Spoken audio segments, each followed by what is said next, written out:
Awaken Imagination, a study guide by Neville Goddard. So, I wanted to discuss the power and importance of awakening your imagination, paying attention to your inner conversations, implementing self discipline, and removing ourselves from the limitations of our outer five sensory world. Now, I speak about this because this is important for our growth, right? We have to shift our focus from the outer world of appearances to the inner world of being. And this is when we start to experience more harmony, more flow, more ease in all areas of our lives. So when you look at the journey, the true journey really starts from improving from within. Oftentimes, what we do is we'll spend more time improving from without, right? Trying to improve our looks or trying to become better at our careers or trying to improve our intellect, right? Or how we present externally rather than how we are internally. And it's only when we realize that working on oneself is the engine that produces what you want to the world, that's when we'll really start to get and receive the results that we want in the world. And oftentimes it starts with your imagination because your imagination has the power to have you be whatever you want to be. It was Albert Einstein who said that imagination is more important than knowledge. And the idea is, one with great intellect who can't imagine beyond their present circumstances is limited. Now, we don't want to ignore our intellect, but we want to use it as a tool that complements our creative process. We want to take inventory to see, where do I spend my time and energy? What is the ratio between working on my inner self and working on my intellect and other outer things, right? And we want to ask ourselves, am I overestimating the power of intellect or am I underestimating the power of my imagination? So I broke this down into discussion points. One, imagination as the root of creation. Two, surrender to your outer senses. Three, inner conversations. And four, self discipline. So imagination as the root of creation. Neville said, we realize that only as we live by imagination can we truly be said to live at all. When you look at this book is going to get you to function imaginatively and focus on the idea of thought. And it's the work of Neville Goddard and other like authors that are really going to get you to challenge the status quo in terms of how one creates, right? They're going to get you to embark on this journey that takes you out of your comfort zone, right? And, this work is going to get you to look at the fundamentals of creation. And then it's going to get you to ask yourself, am I utilizing all my creative faculties when it comes to creation? And the challenge for many of us is we've been taught that we create based on the amount of action we take. That's why it's no surprise that people are working as hard as they can to accomplish their goals because they're taking as much action as they can.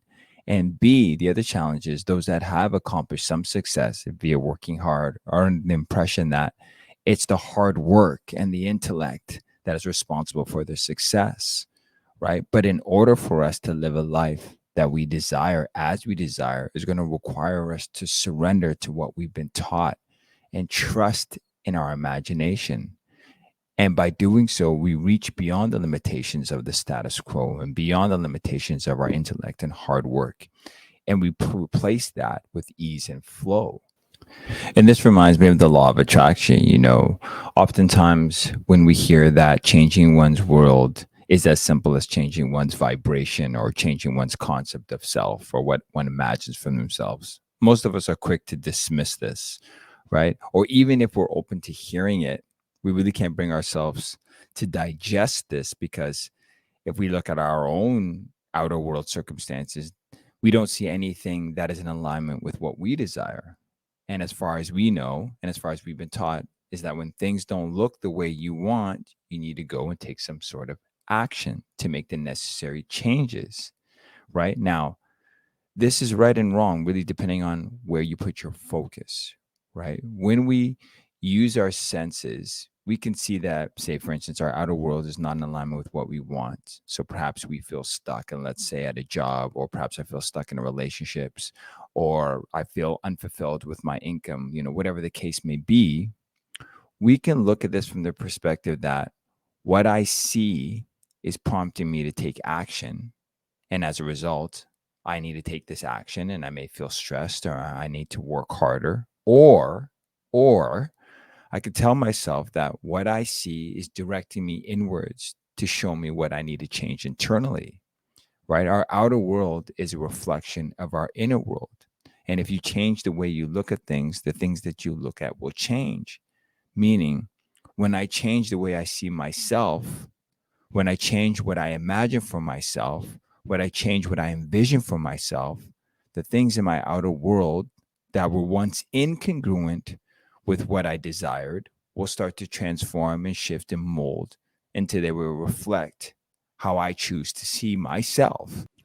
And Neville Goddard says the imaginative man does not deny the reality of the sensuous outer world of becoming, but he knows that it's the inner world of continuous imagination that is the force by which the senses outer world of becoming is brought to pass.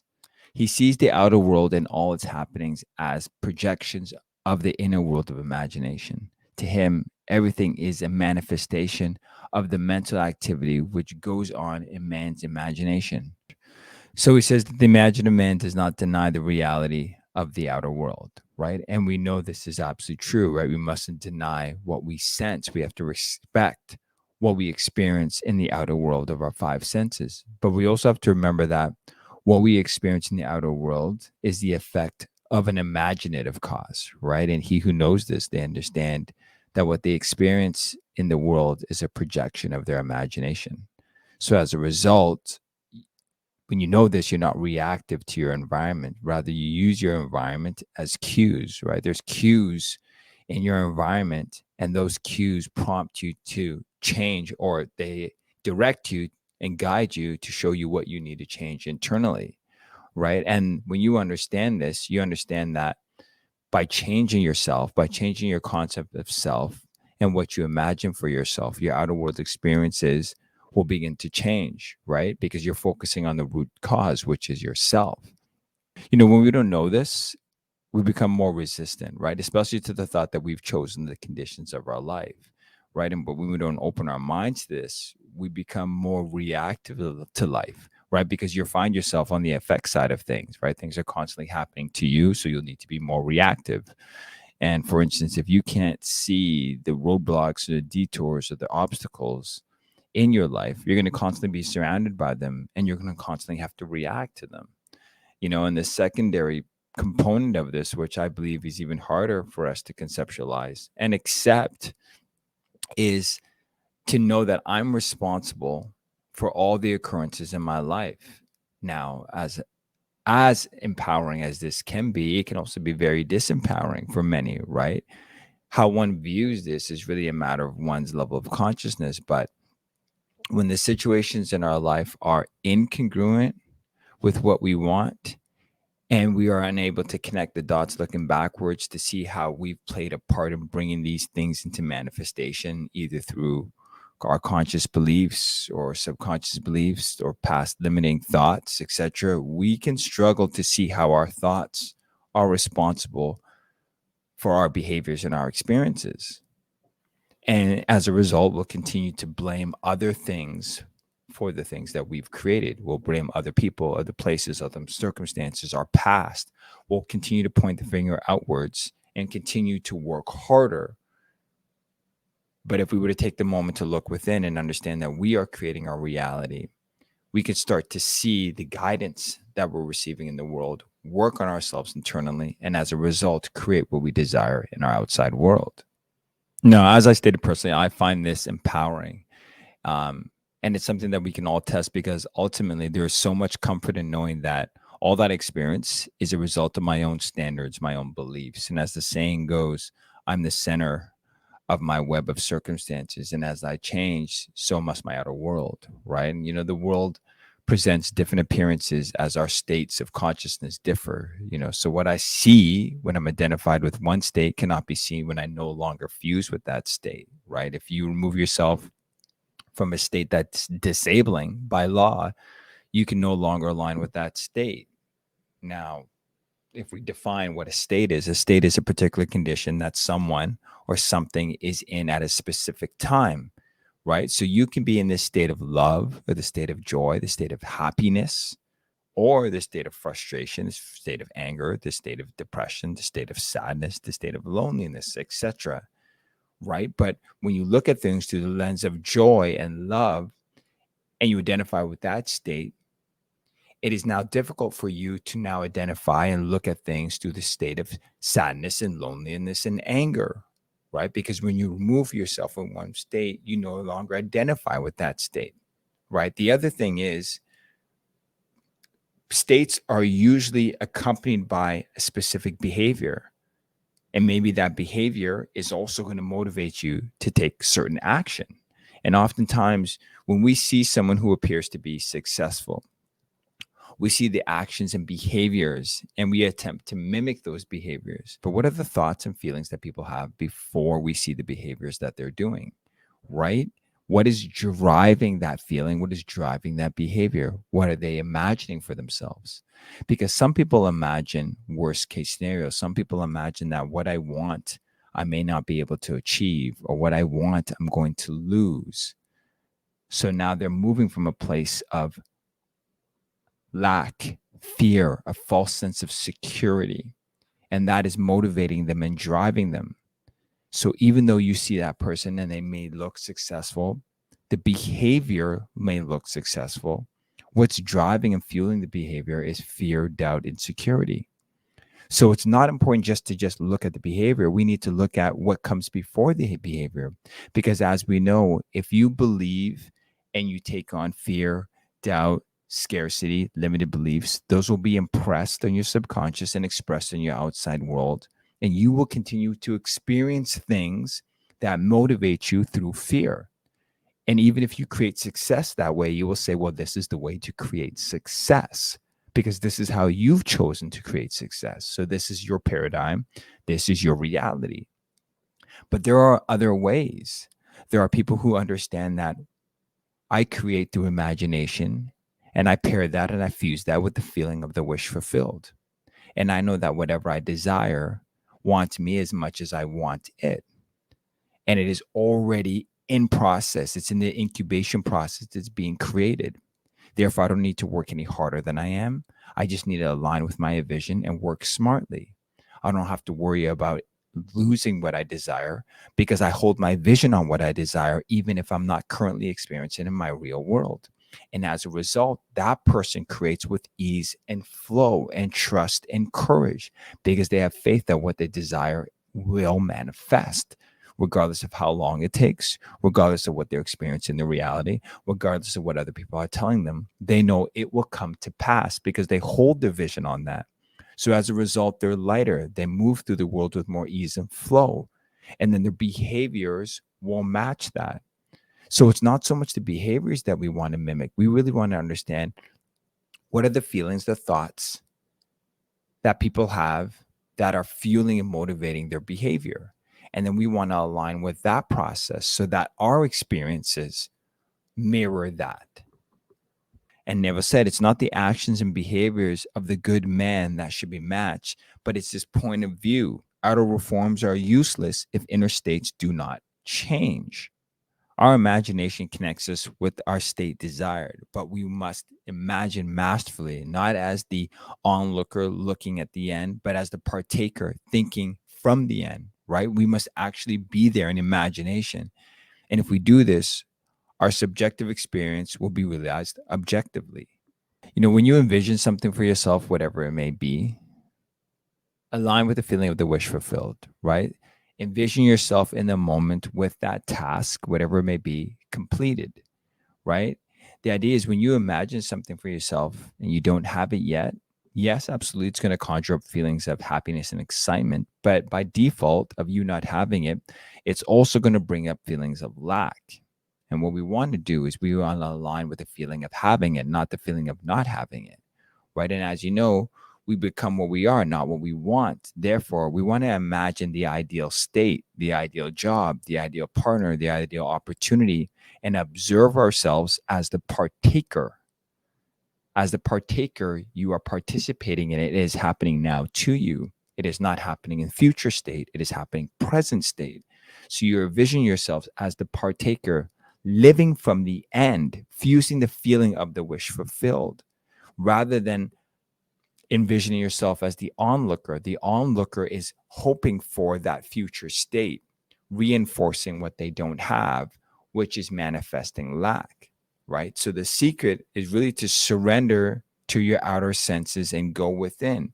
And as you go within, you apply these sensory feelings, right? Like imagine it, but also feel it, touch it, taste it, live it. And as you do that, you bring that imagination to life. Surrender to your outer senses, right? So the clue to purposeful living is to center your imagination in the action and feeling of fulfilled desire with such awareness and such sensitiveness that you initiate and experience movement upon the inner world, right? Ideas only act if they are felt, if they awaken inner movements, right? Inner movement is conditioned by self motivation, outer movement is compulsion. To passively surrender to the evidence of the senses underestimates the capacities of the inner self. What you desire to hear without, hear within, and become one who hears only that which implies fulfillment of their desires. And the external world will become a bridge leading you towards your desires, right? Now, when you know this, it becomes extremely important that you take inventory as to where your attention is going. Are the people you surround yourself with nurturing your ideas and your beliefs? Or do they make you feel that what you desire can't be done and can't be achieved, or it's not worth investing in? I've come to understand and believe that there are going to be many people that you encounter that are going to disagree with what you want to bring forth. But I've also come to believe through experience that if you listen, you will hear your heart's desires. And you have those desires because they are meant for you and they want to be manifested as much as you want to manifest them, right? It wants to be creatively expressed through you. And that's why you have those desires. However, due to conditioning and programming and upbringing and pressure, perhaps we're told that that way of creating whatever that desire is will not work or is a waste of time. So many of us, out of fear, stay where we are. We never explore that desire. And that desire dies with us, right? That voice is never expressed or heard. And as Steve Jobs says, we can't allow the noise of other people's opinions to drown out our inner voice. And we need to silence the noise and learn to differentiate between the noise that other people have that may derail you from your desires and your inner voice that's leading you towards your truth and your passion. And this is a practice. This requires taking time for self, carving out time for self, befriending yourself, knowing yourself. And as you do, you'll be able to understand and detect your inner voice and your true passion versus all the chatter and all the opinions of other people that may derail you from what you truly desire. And this is why it's important to understand our inner conversation. Neville said, inner talking mirrors our imagination, and our imagination mirrors the state with which it is fused. If the state with which we are fused is the cause of the phenomenon of our life, then we are relieved of the burden of wondering what to do, for we have no alternative but to identify ourselves with our aim. Your reality is yourself projected outwards, and it's reflected in the people you encounter, the situations you end up in, the places that you are drawn to, right? These projections mirror your inner state and what you say about yourself, right? Your inner voice speaks from your subconscious mind, which is the source of all that exists. Therefore, it's important for you to believe and have faith and have self-confidence in yourself. And the more you honor it, the clearer this kind of inner dialogue becomes. And then you start to listen to it more. We're meant to express through our mind, body, and soul. Mind, body, soul is meant to express through us. We are all one. So really, it's a matter of learning how to facilitate this connection. And part of facilitating this connection, as I mentioned, is spending time with self, asking for what you desire, right? As the Bible says, ask and you shall receive, seek and you shall find, knock and it shall be given to you. If you ask, you will see hunches, signs, synchronicities that show up. And as you honor these, you realize that you're constantly being guided. You will have to remove the veil of the five senses and what you see in your outer world, but that requires faith. And as you have faith and trust and belief, you'll notice that the unseen becomes seen, and what you desire will start to manifest into your world. Neville says, inner talking is the beginning, the sowing of the seeds of future action. To determine the action, you must consciously initiate and control your inner talkings. We are what we think about, we are what we visualize, what we focus on. And by keeping your attention on that which is related to your vision, you control your inner talking and you prevent yourself from being influenced by other people's opinions, right? Other people's opinions have the capability to lower your self-confidence, and they have the potential to change your inner talking. So in order for us to raise our self-confidence in our perception of ourselves, you have to feel confidence. You have to speak about yourself in a self-empowering way. And one way to do this is to keep your mind on your vision, right? That's how you know that you have control. And that's how you stay in harmony, right? When you do that, you're listening to your inner voice. And that's how you align with the vision of the soul, right? And that's why I never said, try to notice what you are saying in yourself at this moment. To what thoughts and feelings are you consenting, right? They will be perfectly woven into your tapestry of life. To change your life, you must change your inner talking. For life, said Hermes, is the union of world and mind. So notice what you are saying to yourself, as they will create the thoughts and feelings which will be perfectly woven into the tapestry of life. I think that is so powerful because far too often we feel words have no weight, right? So we underestimate the importance of what we say, and then we overestimate the importance of what we do, right? But one's inner dialogue truly reflects where one is currently and what is needed to close the gap between where they are and where they'd like to be and where they'd like to go. So when one says something like, well, you know what, things could be better, or things are not going that well, or, I don't think I can do this, or, I can see things ending really poorly, or I can see this ending bad, or I don't think I'm qualified enough, or, people like that, they never go for me. I have a hard time with relationships, and people like that are not interested in me. And, I really, really have a hard time finding someone that's good for me, or I'm not smart enough. And, we've heard this, et cetera, et cetera, et cetera. What they are doing is they're communicating what they're planning on creating. Right. And I'm going to say this again. What they are doing when they claim this, they are communicating what they're planning on receiving and what they're planning on creating in their future. Right. They may say, or they may even think that they do want the ideal job, or they do want the ideal partner, but their words are a reflection of their beliefs at a subconscious level, what they truly believe. Right. Thus, it becomes a self-fulfilling prophecy.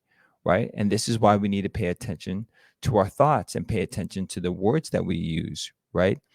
Because you become what you are, not what you want. So if your words are reflecting lack, you will experience more lack because you impress lack, and it will be expressed in your outside world. That's why it's so important for us to pay attention to our inner words and our thoughts.